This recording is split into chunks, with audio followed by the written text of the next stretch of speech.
जगत के जेते सुगम अनुग्रह तुम्हरे ते राम दुआरे तुम रखवारे होत न ज्ञान बिनु पैसारे सब सुख लेहि तुम्हारी सरना तुम रक्षक काहू को डरना आपन तेज समारो आप तीनों लोक हाँफते कांपे भूत पिशाच निकट नहीं आवे महावीर जब नाम सुनावे नासै रोग हर सब पीरा जपत निरंतर हनुमत बीरा संकट ते हनुमान छुड़ावे मम क्रम बचन ध्यान जो लावे सब पर राम तपस्वी राजा तिनके काज सकल तुम साजा और मनोरथ जो कोई लावे सोई अमित जीवन फल पावे चारों जुग पर पाप तुम्हारा है प्रसिद्ध जगत उजियारा साधु संत के तुम रखवारे असुर निकंदन राम दुरारे अष्ट सिद्धि नौ निधि के दाता। हेलो हेलो कम तो आई ज़्यादा एग्जाम था तो कई देर कहीं कोई मैं बोला भैया हेलो हेलो हेलो हेलो बोलो भागवत भगवान की जय हो। ओम हरये नमः। वक्रतुंड महाकाय कोटिसूर्य समप्रभः निर्विघ्नं कुरु मे देव सर्वकार्येषु सर्वदा। कस्तूरी तिलकं ललाटपटले वक्षस्थले कौस्तुभं नासाग्रे वरमौक्तिकं करतले वेणुकडे कंकडं सर्वांगे हरिचन्दनं सुललितं कंठे च मुक्तावली गोपस्त्री परिवेष्टितो विजयते गोपालचूडामणिः।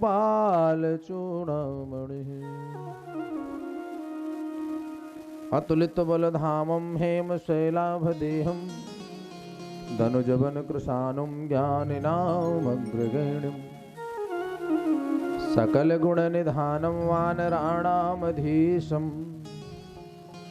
रघुपति प्रिय भक्तं वात जातं नमामि। नमो देव्यै महादेव्यै शिवायै सततं नमः। नमः प्रकृत्यै भद्रायै नियताः प्रणतः यस्मिताः। गुरुर्ब्रह्मा गुरुर्विष्णुः गुरुर्देवो महेश्वरः गुरुः साक्षात् परब्रह्म तस्मै श्री गुरुवे नमः। तस्मै श्री गुरुवे नमः। तो वही मोदन मुक्ति के मंदिरों में जो प्रसाद भरा ब्रज धाम में है, शशि में न समुद्र सुधारस में न ललाम लताय अभिराम में है। उतनी छवि राशि अनंत कहाँ, जितनी छवि सुंदर श्याम में है, उतना सुख और कहीं भी नहीं, जितना सुख कृष्ण के नाम में है, जितना सुख राम के नाम में है। ब्रज वो पवन गोपी सुमन, श्री राधा मकरंद, ब्रजवासी तरुवर सकल, मधुकर श्री नंदनंद। भग पवित्र तीर्थ गमन, कर पवित्र दियोदान, मुख पवित्र तब होते हैं जो बोलो राधे श्याम। अपने अपने घर न की भैया है सब ही को भीर, तुम ही भीर सब घर न की, धन्य धन्य रघुवीर। बोलो भागवत भगवान की जय हो। उपस्थित सभी लोग भगवान नाम संकीर्तन करेंगे। सर्वप्रथम मन वाणी जिह्वा को पवित्र करने के लिए भगवान के नाम का स्मरण करेंगे। फिर ठाकुर जी की कथा में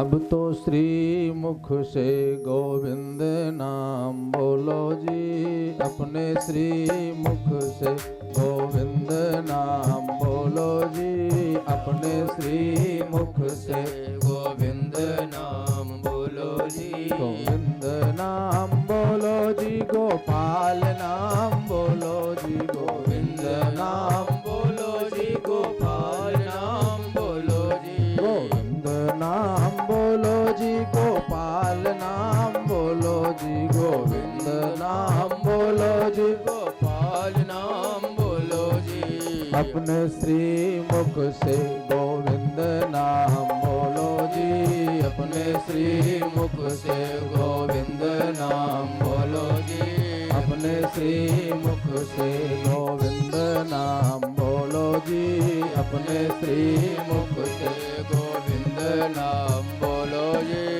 1 बजे से राम राम, 2 बजे से द्वारिका, 1 बजे से राम राम, 2 बजे से द्वारिका, 3 बजे त्रिलोकी नाम जपते रहो जी, 3 बजे त्रिलोकी नाम जपते रहो जी, अपने श्री मुख से गोविंद नाम बोलो जी, अपने श्री मुख से गोविंद नाम बोलो जी, अब तो श्री मुख से गोविंद नाम बोलो जी, अब तो श्री मुख से गोविंद नाम बोलो जी। 4 बजे चतुर्भुज श्याम, 5 बजे परमेश्वर नाम, 4 बजे चतुर्भुज श्याम, 5 बजे परमेश्वर धाम, 4 बजे चतुर्भुज श्याम, 5 बजे परमेश्वर नाम, 4 बजे चतुर्भुज श्याम, 5 बजे परमेश्वर नाम, 6 बजे छबीले श्याम जपते रहो जी, 6 बजे छबीले नाम जपते रहो जी, अपने श्री मुख से गोविंद नाम बोलो जी, अपने श्री मुख से गोविंद नाम बोलो जी। 9 बजे से नमो नारायण, 8 बजे से आठों याम, 8 बजे से नमो नारायण, 9 बजे से आठों याम, 8 बजे सत्यनारायण नाम, 8 बजे से आठों याम, 7 बजे सत्यनारायण नाम, 8 बजे से आठों याम, 9 बजे से नमो नारायण जपते रहो जी, 9 बजे नमो नारायण जपते रहो जी, अपने श्री मुख से गोविंद नाम बोलो जी, अपने श्री मुख से गोविंद नाम बोलो जी। 10 बजे दामोदर नाम, 11 बजे गिरधारी नाम, 10 बजे दामोदर श्याम, 11 बजे गिरधारी, नाम, 10 बजे दामोदर श्याम, 11 बजे गिरधारी लाल, 10 बजे दामोदर श्याम 11 बजे गिरधारी नाम 12 बजे बनवारी नाम जपते रहो जी 12 बजे बनवारी नाम जपते रहो जी अपने श्री मुख से गोविंद नाम बोलो जी अपने श्री मुख से गोविंद नाम बोलो जी गोविंद नाम बोलो जी गोपाल नाम बोलो जी गोविंद नाम बोलो जी गोपाल नाम बोलो जी अपने श्री मुख से गोविंद नाम बोलो जी अपने श्री मुख से गोविंद नाम बोलो जी अपने श्री मुख से गोविंद नाम बोलो जी अपने श्री मुख से गोविंद नाम बोलो जी बोलो भक्त वत्सल भगवान की जय हो भागवत भगवान की जय हो अनंतानंत ब्रह्मांड नायक योगेश्वर परमेश्वर वृंदावन महेश्वर नंदनंदन यशोदानंदन श्री बालकृष्ण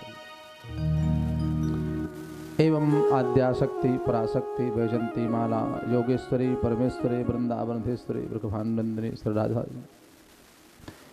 तथा मारुति नंदन हनुमान जी महाराज की परम कृपा से आज श्रीमद् भागवत सप्ताह ज्ञान यज्ञ का अनवरत सतत अग्रसित होता हुआ खष्टम दिवस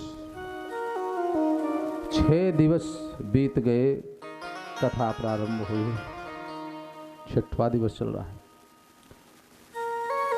ऐसी अनुभूति हो रही है कि जैसे बस आज ही प्रारंभ हुआ है भगवान की ऐसी कृपा उदम मुखम दक्षिण कूलयास्ते गंगा मैया के दक्षिणी तट पर महाराज परीक्षित उत्तर दिशा की ओर मुख करके विराजमान सुखदेव जी कथा श्रवण करा रहे हैं।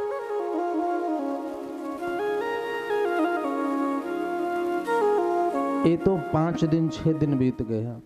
जरा विचार करें जीवन के चाहे जितने दिन बीत जाएं 1 वर्ष 2 वर्ष 10 वर्ष 50 वर्ष 60 वर्ष तो हमारी आदत या स्वभाव होता है कि हमें नहीं सोचते भैया 50 वर्ष बीत गए अभी 10-20 साल और जीना है वो ज़्यादा सोचते हैं। जो बीत गया जरा विचार करें अब इतना दिन बीत गया तो अभी इतने में समय तो जो बीत गया वो बहुत थोड़े समय के लिए जान पड़ता है। देवर्षि नारद टहल रहे थे एक बार सभी लोगों में भ्रमण कर रहे थे तो उनको लोमस ऋषि मिल गए। लोमस ऋषि मिल गए और सर पे एक तावा रखे हुए टहल रहे थे। अपने सर पर एक तावा लिए लोमस ऋषि टहल रहे थे।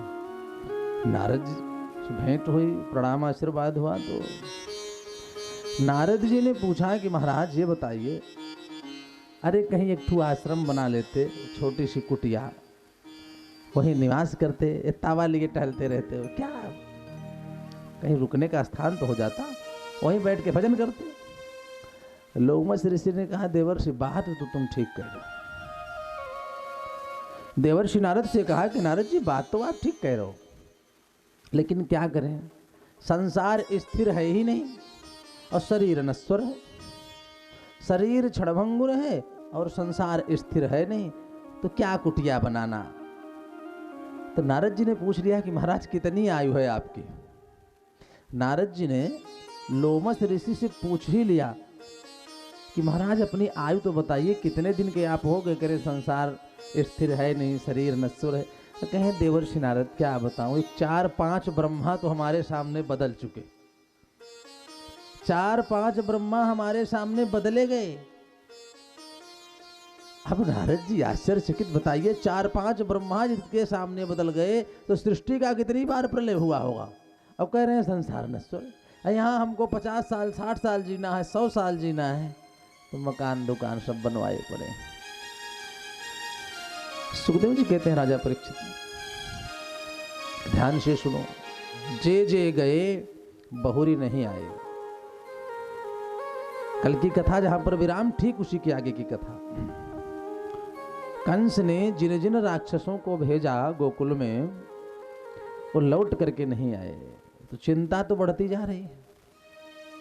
लगातार जिसको भी भेजा उसका संदेश भी नहीं आया। वो लौट के ना आए अलग का विषय है, उसका संदेश भी नहीं आया कि भैया गोविंदाय नमो नमो।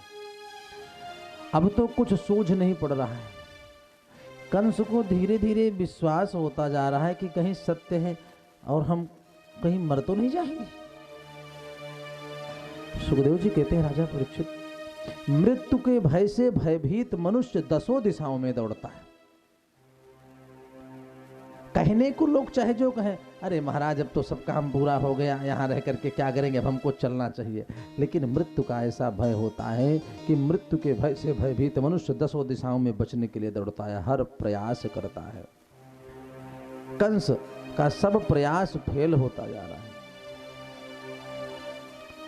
पुनः बैठक बुलाई, सभा चल ही रही थी। तब तक सभा के बीच नारद तो देवर्षि नारद तो भगवान के मन है। और नारद का मतलब नारम ददाति इति नारदा। नार माने ज्ञान, जो ज्ञान का दान करे, ज्ञान को बांटे, ज्ञान को बढ़ावे, वो है नारद। और दूसरी भाषा में नारद, जिसकी बात कोई रद्द न कर सके, सब मान ले, वो है नारद। नारद जी तो भगवान के माने पहुंच गए। और पहुंचे तो कंस ने देखा देवर, अरे महाराज आइए आइए, आपने जो बताया था ये देवताओं की चाल, इनका छल कपट, वो सब दिखाई दे रहा है महाराज, आप ही एक हमारे शुभ चिंतक हो। कंस ने कहा कि महाराज आप हमारे ही एक शुभ चिंतक हो और हमारी कोई चिंता नहीं करता। नारद जी ने कहा कि महाराज तभी तो हम आ गए आपके पास। एक बात मैं आपसे बता देना चाहता हूं। नारद जी ने कहा कि कंस से, सुनो, अब तो ये प्रतीत हो गया है कि नंद बाबा और यशोदा मैया का जो पुत्र है वही तुम्हारा 8वां काल है, देवकी का 8वां गर्भ है और तुम्हारा काल है। ये तो पक्का हो गया। कंस ने कहा हाँ पक्का तो हो गया। तो एक बात मैं आपसे निवेदन कर दूं, अब बहुत प्रतीक्षा में नहीं देखना चाहता। नारद जी कह रहे हैं अब उसका जल्दी वध कर दो भाई, अब जब जान गए हो तो उसका वध करो। कंस ने कहा बिल्कुल महाराज, आप आशीर्वाद दीजिए, मैं भी यही विचार कर रहा हूं। नारद जी ने कहा कि देखो, अब मैं उसको 2 दिन से ज्यादा जीवित नहीं देखना चाहता, जल्दी उसका वध करो। एक कह करके नारद जी वहां से चले और आए भगवान के पास। भगवान के पास ये कहा कि कन्हैया, अब कंस का अत्याचार, पापाचार, दुराचार बढ़ रहा है, अब मैं सहन नहीं कर पा रहा हूं, ये पीड़ा मुझसे सहन नहीं हो रही है। भगवान हंसने लगे। अब कहा वहां क्या कह के आ रहे हो, वहां क्या कह के आ रहे हो? नारद जी ने कहा गोविंद सत्य बताऊं तो चाहे चाकू सेब पर पड़े और चाहे सेब चाकू पर, कटना तो सेब को ही है। इसलिए प्रभु क्या करें, ना बढ़ावे तो वो जल्दी कोई कुछ करे। मैं सोच रहा हूं जल्दी से उसका वध हो। सुखदेव जी कहते हैं राजा परीक्षित, सब तो जितने दैत्य थे तो सब मारे गए। धेनुकासुर, केसी, अघासुर, बकासुर, शकटासुर, तृणावर्त, पूतना, सब बड़े बड़े दैत्य का संहार भगवान ने अपने लीला में ही कर दिया। परंतु कंस के पास अभी बहुत पहलवान बचे हैं। सल, तोसल, मुष्टिक, चाड़ूर, कुबलया पीठ हाथी, 10,000 हाथी का बल है एक ही हाथी। तो एक सज्जन ने कहा कि चाहे अब तक जितने गए सब क्रूर ही गए, तो हो सकता है क्रूरता से न सबका वध हो रहा हो, अब किसी अक्रूर को भेजो जो क्रूर न हो, जिसके हृदय में दुष्टता न हो। अब बल से उसको नहीं मारा जा सकता। कंस ने कहा हाँ बात तो सही कह रहा हो, बलपूर्वक नहीं मारा जा सकता। अरे इतने बड़े बड़े पहलवान राक्षस गए, नहीं मार पाए, उसको बुलाओ और बुला करके छल से मारो। साम दाम दंड भेद सब नीति अपनानी चाहिए। कंस को ये बात समझ में आ गई। धनुष यज्ञ का आयोजन करने का विचार निश्चित किया मन में, और अब की बार बुलाया किसको? अक्रूर जी को। अक्रूर जी को बुलाया तो अक्रूर जी ने सोचा कि इतने सम्मान से कंस हमको बुला रहा है। रिश्ते में अक्रूर जी भगवान के चाचा लगते हैं, काका। बुलाया, अक्रूर जी गए। अक्रूर जी ने जब पूछा कि महाराज हमारे लिए क्या आदेश है, तो कंस ने कहा सुनो, गच्छ नंद ब्रजम तत्र गच्छ नंदं ब्रजम तत्र सुतौ वानकदुन्दुभे आशा शेषा विहानेन रथेनामयमाचिरम। गच्छ मने जाओ, कहाँ? नंद जी के ब्रज में। गुरु जी ने क्यों वहां क्यों जाना है? कहा सुतौ आनक दुमदुभि। आनक दुमदुभि कहते हैं वसुदेव जी को। कहा जो वसुदेव जी के दोनों पुत्र हैं वही तो नंद बाबा के पुत्र हैं, उनको लेकर के आओ। गच्छ नंद ब्रजम तत्र सुतौ आनक दुमदुभि। और ऐसा करो अक्रूर जी, पैदल मत जाओ, सम्मान के सहित उनको निमंत्रण दे करके नंद बाबा को, सारे ब्रजवासियों को कि चलो धनुष यज्ञ का आयोजन है, विशाल मेले का आयोजन है, चलो कंस ने तुमको सम्मान के सहित बुलाया है, हमारा रथ लेकर के जाओ। आशा शेषा विहानेन रथेना मयमाचिरम। मेरा रथ लेकर के जाओ, तेज चलने वाला रथ है हमारा, उसको लेकर के जाओ। नंद जी के ब्रज में जो वसुदेव जी के दोनों पुत्र हैं वो उनको लेकर के सम्मान के सहित आओ और सबको निमंत्रण दे करके आओ। अक्रूर जी से कंस ने यह बात कही। अक्रूर जी ने सोचा कि पूछ ले क्यों बुला रहा है? खल की प्रीति जता थिर नहीं, ये दुष्ट है, निमंत्रण दे करके सम्मान के सहित क्यों बुला रहा है? तो अक्रूर जी ने साहस करके पूछ ही लिया। तो कहा महाराज उनको बुला करके क्या करेंगे आप? कहीं आपको नहीं पता है? अरे वही तो हमारा काल है, उनको बुलाएंगे, यहाँ धनुष यज्ञ का आयोजन है, बड़े बड़े पहलवानों को लगा के रखेंगे, कुश्ती का आयोजन करेंगे, दंगल का आयोजन करेंगे और उसमें बुलाएंगे अपन और चुपे से उनका वध कर देंगे, हमारा काम हो जाएगा। जब यह बात सुनी अक्रूर जी ने तो भगवान के प्रति अनन्य प्रेम था, रोने लगे, आंखों में अश्रुपात होने लगे। अक्रूर जी रोते हुए सोचे कि ऐसा घृणित कार्य करने के लिए कंस हमको बोल रहा है, हम ऐसा घृणित कार्य नहीं करेंगे, हम अपने पुत्र का वध कराएंगे ना ना ना। अबोध बालक, भगवान 11 वर्ष के हो चुके हैं लीला करते करते, हाँ ऐसा कार्य हम नहीं करेंगे ना, हम ना कर देते हैं कंस को। लेकिन फिर उसी क्षण मन में विचार आया कि यदि हम ना कर देते हैं तो दुष्ट है, कहीं हमारा ही वध न कर दे। लेकिन वध कर देगा कोई बात नहीं, इतना घृणित कार्य तो हमसे नहीं होगा। फिर उसी क्षण अक्रूर जी के मन में विचार आया, कोई बात नहीं, चल रहे हैं, कम से कम भगवान का दर्शन हो जाएगा। लेकिन मन में संदेह है अक्रूर जी को कि ये भगवान नहीं हो सकते, फिर नहीं भगवान हो सकते हैं, ये तो हमारे पुत्र हैं। तमाम मन में उथल पुथल चल रहे। कंस को हाँ कर दिया अक्रूर जी ने। तो कंस ने कहा प्रातः काल हमारे रथ को लेकर के यहां से निकलो तुम। धनुष यज्ञ का आयोजन हुआ, दंगल कुश्ती का आयोजन हुआ, मेले का विशाल आयोजन हुआ, निमंत्रण नंद बाबा के यहाँ भेजा गया अक्रूर जी के द्वारा। अब रात्रि भर अक्रूर जी को नींद नहीं आई, कुटिया में विश्राम करते रहे और यही सोचते रहे कि भले ही परब्रह्म परमात्मा हैं परंतु हमारे पुत्र हैं, और जब मैं जाऊंगा तो निश्चित हमको दर्शन देंगे, निश्चित ही हमको दर्शन देंगे। और भगवान तो दयालु हैं, कृपा सिंधु रघुनायक करुणा सिंधु खरार, गए शरण प्रभु राखी हैं तो अपराध विसार। भगवान दर्शन हमको जरूर देंगे और दर्शन के साथ हम पर कृपा भी करेंगे, इसलिए जाऊंगा जरूर। रात्रि भर यही विचार करते करते भगवान के प्रेम में विह्वल होकर के विचार कर रहे थे अक्रूर जी। कब सुबह हो गई पता नहीं चला भगवान का चिंतन करते करते। और जो ही प्रातः काल हुए, ब्रह्म मुहूर्त में उठे, स्नान किए, नित्य क्रिया से निवृत्त होकर के संध्या पूजन करके पहुंच गए कहाँ? कंस के महल में। और रथ को लिया। सुखदेव जी कहते हैं राजा परीक्षित, रथ तेज चढ़ने वाले घोड़ों से जुड़ा है, कंस का रथ है। रथ को लिया और रथ पर आरूढ़ हुए अक्रूर जी। सुखदेव जी कहते हैं ज्यों ही रथ पर आरूढ़ होते हैं अक्रूर जी, भगवान की झांकी का दर्शन मन में ही होने लगा।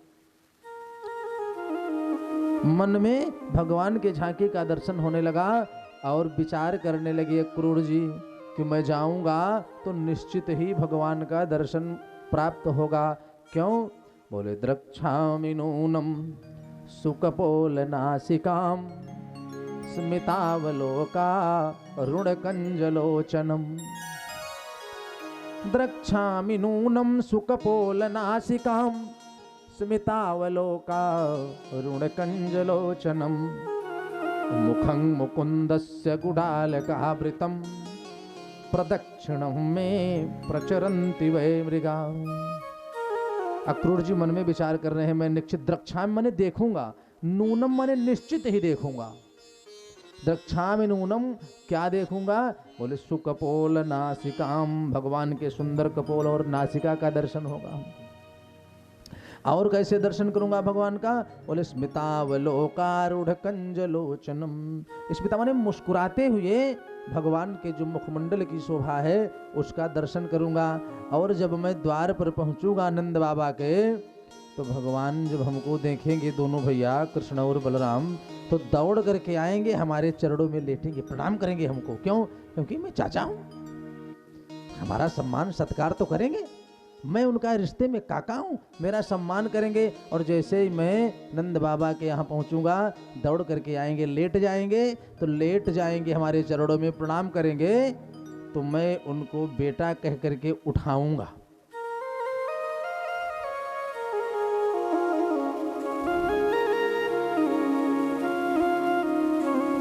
जब भगवान उठेंगे तो भगवान के जो घुंघराले बाल हैं वो आगे की ओर आ जाएंगे, तो उन बालों के बीच में मुखम मुकुंदस्य गुडालकावृतम, भगवान के सुंदर मुस्कुराते हुए उस मुखमंडल का दर्शन करूंगा। यह विचार मन में कर ही रहे थे तो सुखदेव जी कहते हैं, राजा परीक्षित प्रदक्षिणम में प्रचरन्ति वै मृगा।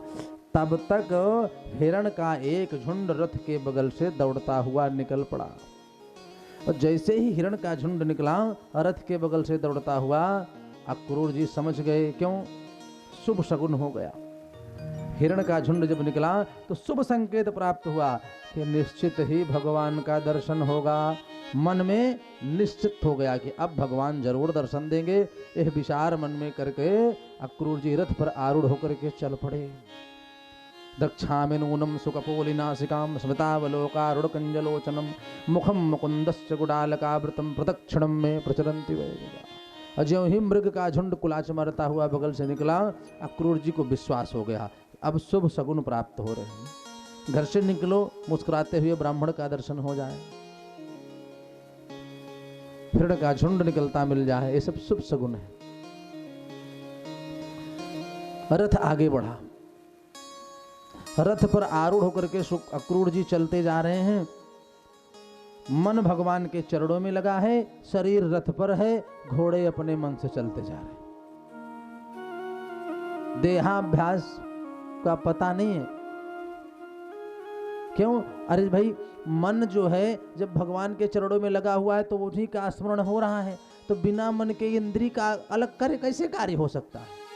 शरीर रथ पर विराजमान है और घोड़े अपने आप चलते जा रहे हैं। सुखदेव जी कहते, राजा परीक्षित प्रातः काल रथ लेकर के अक्रूर जी चले। अथावरूढ़ा सपदी सयो रथात् प्रधान पुंसोश्चरणं स्वलब्धये धिया धृतं जो गभीरप्यहं ध्रुवं नमस्याभ्याम च सखीन बनौकसः। आरूढ़ होकर के रथ पर से चले। प्रातः काल, गर्मी का समय था, बड़ा दिन होता था, और प्रातः काल चले। सुखदेव जी कहते हैं, राजा परीक्षित शुद्ध बुद्ध है नहीं, भगवान के प्रेम में इतने विह्वल हैं। प्रातः काल चले से सूर्योदय के समय, और जब यहाँ पहुँचे हैं तो सूर्य अस्ताचल की ओर जाने वाले थे, सूर्यास्त होने को था। परंतु यह बात अक्रूर जी को पता नहीं है। जो ही नंद बाबा के ब्रज के समीप यमुना जी के किनारे पहुँचे तो देखा उन्होंने कि ऊपर की ओर आकाश मंडल में धुआं दिखाई पड़ रहा है और पक्षी चहचहाहट करते हुए अपने अपने बसेरे की ओर जा रहे। जब धुआं देखा आकाश मंडल की ओर, अक्रूर जी ने संभले थोड़ा सा देखा तो सूर्य अस्त होने वाला था। सूर्य अस्त होने वाला था, धुआं यमुना जी के किनारे उठ रहा था। कैसा धुआं था? अरे संत जो ऋषि लोग सायंकाल यमुना जी के किनारे आकर के संध्या वंदन कर रहे थे, तो संध्या वंदन करके आहुति अग्यार कर रहे थे, वही धुआं उठ रहा था। उस धुएं को देखा, वो आकाशमंडल में देखा तो पक्षी अपने बसेरे की ओर जा रहे थे। अक्रूर जी समझ गए, रे ये तो सायंकाल हो गया और हम चले थे प्रातःकाल, पता नहीं हम कितनी देर लग गया हमको। खगावा शोपेता सलिलम अवगाढ़ो मुनि जना प्रदीप्तो निरभाति प्रविचरति भूमो मुनिवनम। अक्रूर जी थोड़ा संभले, संभल करके रथ को यमुना जी के किनारे जब मुड़ा, यमुना जी के किनारे जब मुड़ा, उस बालुका में कहा जहां पर भगवान नंगे पैर गाय चराया करते थे, भगवान नंगे पैर गोचारण कराते थे। जब वहां पहुंचे तो भगवान के चरण चिन्हों को देखा। सुखदेव जी कहते हैं राजा परीक्षित पहचान गए क्रूर जी कैसे? बोले भगवान के चरणों में वज्रांकुश ध्वज सरोरुहलांक्षनाढ्यम, वज्र अंकुश ध्वज पताका के चिन्ह बने हुए थे भगवान के चरणों में। वह चरण चिन्ह जब क्रूर जी ने उस बालुका में यमुना जी के रेती में देखा तो और भाव विभोर हो गए। सुखदेव जी कहते राजा परीक्षित अब तो अक्रूर जी सुध बुध छोड़ करके रोने लगे और रो करके पदानि तस्याखिल लोकपाल, रथ पर से कूद पड़े। कूद करके उसी बालू में भगवान के चरण पर लौटने लगे, मस्तक रख करके बालुका में लौट रहे हैं और रोते जा रहे हैं। पदानि तस्या, सुखदेव जी कहते हैं राजा परीक्षित जिस चरण के धूलि को प्राप्त करने के लिए बड़े बड़े तत्वज्ञ महात्मा तरसते हैं, अक्रूर जी आज भगवान के चरण चिन्ह को देख करके रो रहे हैं और लौटते हुए प्रणाम कर रहे हैं। पदानि तस्या खिल लोकपाल किरीट जोष्टामल पाद रेणु ददर्श गोष्ठे छित कौतुकानि विलक्षितान्याब्जयवांकुशाद्य। ददर्श माने देखा क्या? यमुना जी में बालुका में चरण चिन्ह और लौटने लगे। लौट करके अब अक्रूर जी उस यमुना जी की रेती को, ब्रज के एक एक कण को, नंद बाबा को, भगवान को, सबको, गोप ग्वालों को, गोपिकाओं को, किसी को छोड़ा नहीं, सबको प्रणाम करते हुए और बालुका में लेट करके शुद्ध बुद्ध नहीं रही, भाव विभोर हो गए। रथ अगलग खड़ा है और स्वयं लौट करके सबको प्रणाम कर रहे हैं। जय जय राधे जय जय श्याम, जय जय राधे जय जय श्याम, जय जय श्री वृंदावन धाम, जय जय राधे जय जय श्याम, जय जय श्री वृंदावन धाम, जय जय राधे जय जय श्याम, जय जय जय वृंदावन धाम, जय जय राधे जय जय श्याम, जय जय श्री वृंदावन धाम, जय जय राधे जय श्री श्याम, जय जय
को, ब्रज धोली को, नंद बाबा को, यशोदा मैया को, सबको वक्रोड़ जी प्रणाम करते हुए सायंकाल से गोधूली बेला होने लगी, तब तक सबको प्रणाम करते और खूब रोए उसी बालुका में क्रूर जी, शुद्ध बुद्ध नहीं रहे।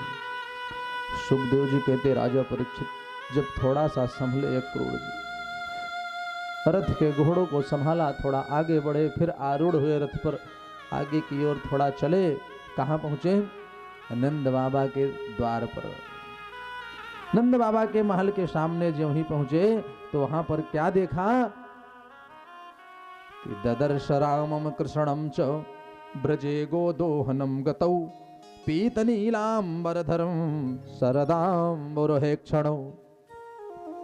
वहां पर क्या देखा? ददर्श रामम कृष्णम च, यशोदा मैया एक तरफ अंगुली पकड़ाए बलराम को, एक तरफ कृष्ण को ले जाकर ले कहाँ जा रही थी? गौशाले की ओर, गाय का दोहन करने के लिए। पीत नीलांबर धरऊ शरदांबर हे क्षणो, बलराम जी नीलांबर धारण किए हुए हैं और भगवान पीतांबर। एक तरफ बलराम जी, एक तरफ कृष्ण को पकड़ करके यशोदा मैया गौशाला की ओर जा रही हैं। और जब यह दृश्य देखा, क्रूर जी पुनः रथ पर से कूद पड़े। रथात् तोरणमवप्लुप्य सोक्रूरः स्नेह विह्वलः अपपात चरणो प्रान्ते